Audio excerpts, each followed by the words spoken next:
Viper is an American action-adventure TV series about a special task force set up by the federal government to fight crime in the fictional city of Metro City, California that is perpetually under siege from one crime wave after another. The weapon used by this task force is an assault vehicle that masquerades as a Dodge Viper RT-10 roadster and coupe. Later, the Viper GTS. The series takes place in the near future. The primary brand of vehicles driven in the show were Chrysler, a subsidiary companies. The series ran on NBC for one season in 1994 before being revived 2 years later for 3 more seasons of first-run syndication. Reruns of the series have appeared on Sci-Fi Channel and USA Network. The Viper Defender star car was designed by Chrysler Corporation engineers. Unlike most Hollywood film, TV cars that are usually customized by film picture designers, the exterior design of the car was produced by Chrysler stylist Steve Ferrerio. NBC run. The series originally aired on NBC during the 1993 1994 season, debuting on January 2, 1994, with a 2-hour pilot movie. After falling ratings, the series was cancelled in April 1994. The music for the pilot and opening theme for Season 1 was composed by Eddie Jobson. Jay Ferguson took over music composition for the rest of the seasons. He composed a remixed theme of the original Season 1 opening and the brand new Season 4 opening theme. The Dodge Viper RT-10 roadsters used in Seasons 1 to 3 were actually not production models. Instead, Chrysler supplied various leftover engineering mules and prototypes of the Viper, still visually the same. Many other cars in Season 1 were leftover prototypes as well. For example, in the pilot movie, the Eagle Premier sedans with yellow vinyl stripes were drivetrain engineering mules for the LH cars. Dodge Intrepid, Chrysler Concorde. The special effect, hex snakeskin, transformation for the pilot and the first season was done by Metrolight Studios. Tim Claycomb and Tim Eilers took over the transformation sequence after the first season.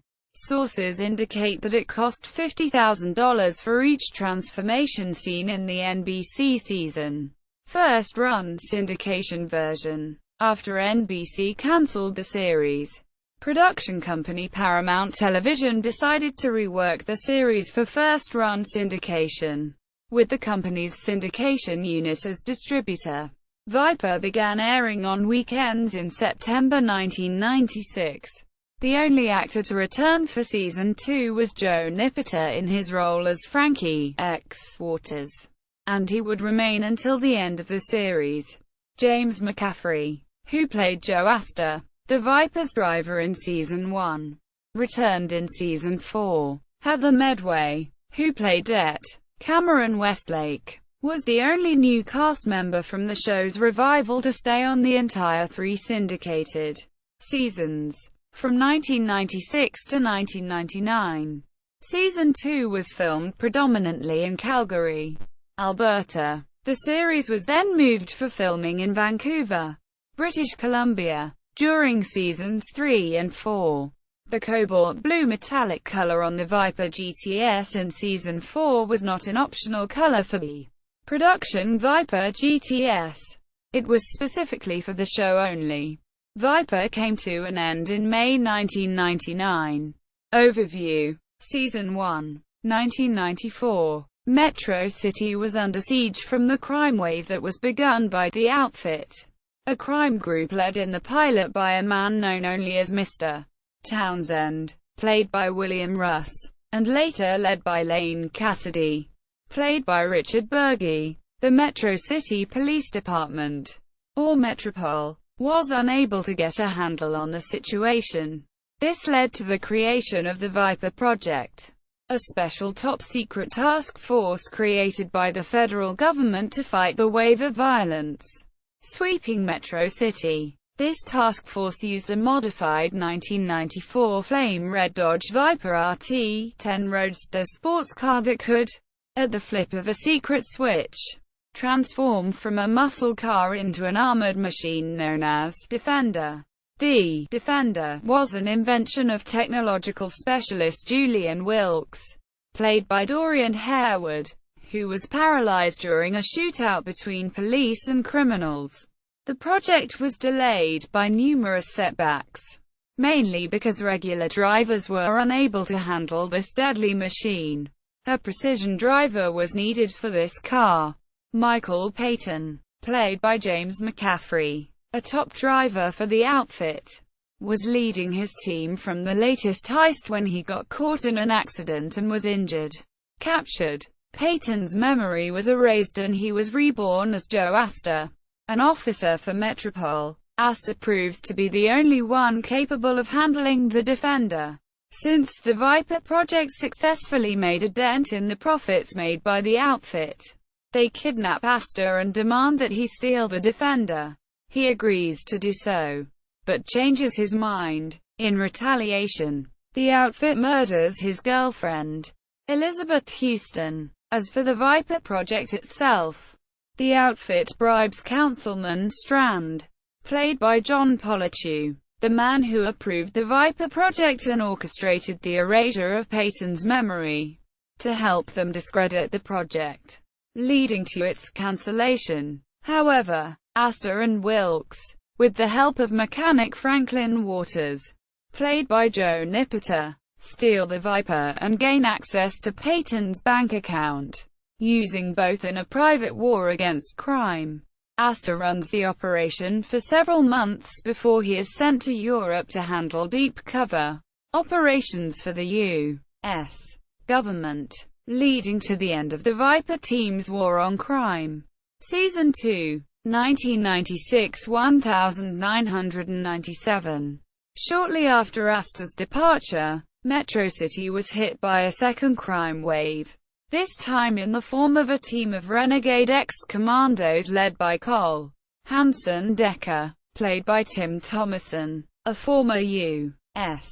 Army Special Forces officer, who served combat tours in Iraq, Bosnia, and Cuba. Against this backdrop, Thomas Cole, played by Jeff Kaki, a CIA agent with evasive driving experience, was selected to head a new Viper team.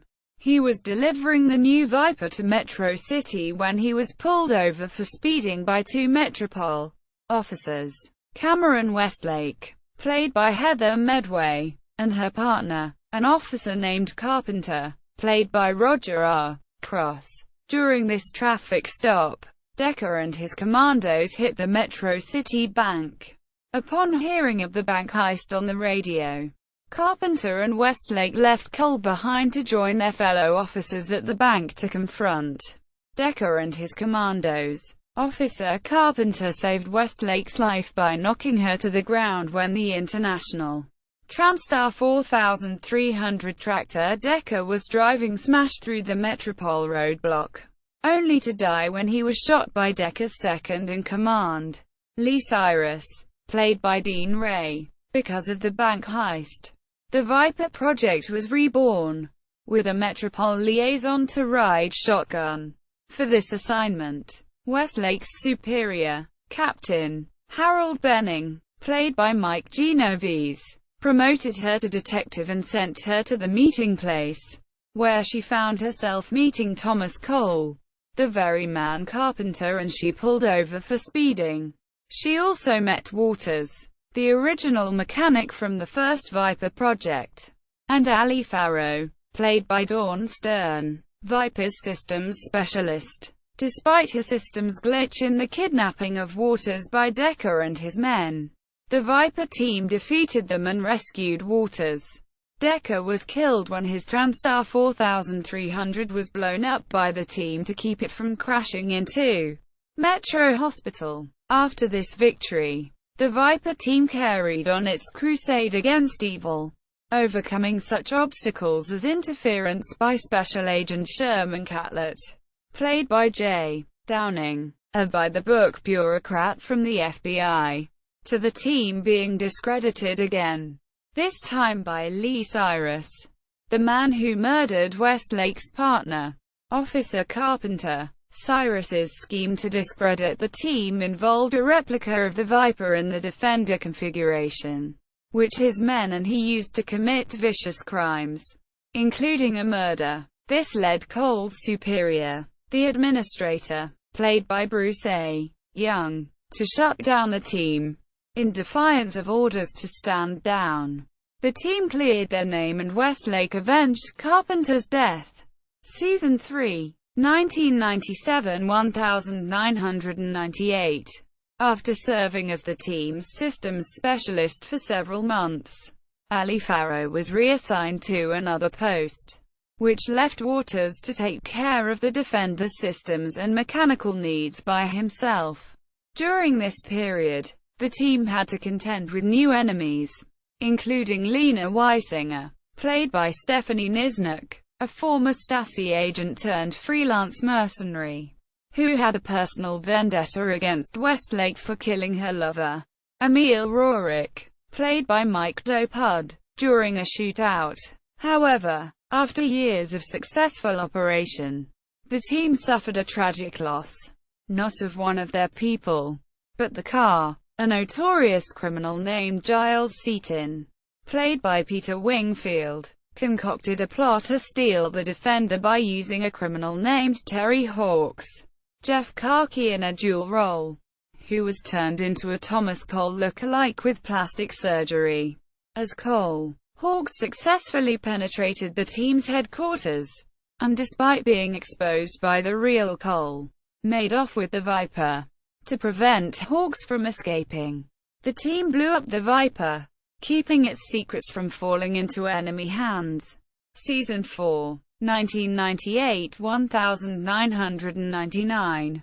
In the aftermath of the Viper's destruction, Cole was permanently reassigned to undercover work on other fronts.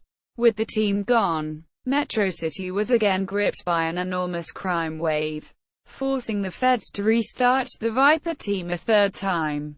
This time, the car they used was a 1996 cobalt blue metallic Dodge Viper GTS coupe, which, due to Wilkes, had the equipment of the original Defender, along with some new equipment, most notably the hovercraft mode. Since Cole had been reassigned, Joe Astor, the original driver, was called back to service. However, Astor was haunted by his old Peyton identity once more. Cast and characters: James McCaffrey as Michael Peyton, Joe Astor. Seasons 1, 4. Joe Nippiter as Frankie Xavier Waters. Dorian Harewood as Julian Wilkes. Jeff Karki as Thomas Cole, as Terry Hawks. Seasons 2 to 3. Heather Medway as Cameron Westlake. J. Downing as Agent Sherman Catlett. Dawn Stern as Ali Farrow. Vehicle features. Introduced in Season 1. 4WD mode. Hologram projector. Deployed from roof. Probe. Deployed from rear hatch. Retractable battering rams.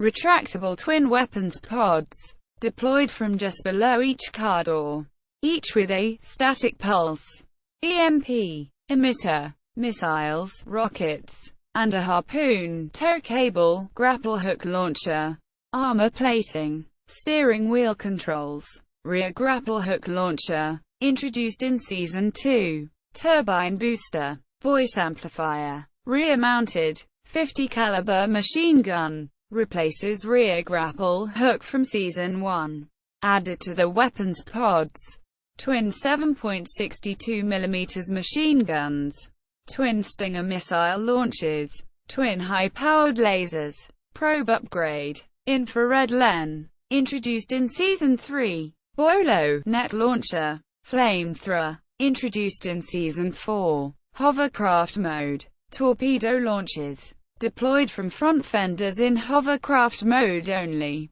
manual overdrive, never used, traction control, never used, rear-mounted bomb launcher, only seen in one episode. Cloaking device, only used in 2 episodes. DVD releases. The first season of Viper was released by Kinoworld on German-language DVD in Europe in early 2011. The pilot movie and all 12 episodes are included in the Region 2 PAL release. They subsequently released the remaining syndicated seasons thereafter. In 2015, Visual Entertainment (VI) picked up the DVD rights for The Sentinel, which was produced for UPN by the same production team that was responsible for Viper TV shows, and DVD broke the story November 11, 2015 that VEI listed Viper on their website's Coming Soon section. The website states, "Complete collection," meaning the NBC and syndicated seasons will launch simultaneously. Viper 1994 pilot at the Internet Movie Database. Viper 1994 season at the Internet Movie Database. Viper 1996-99 seasons at the Internet Movie Database. Viper at TV.com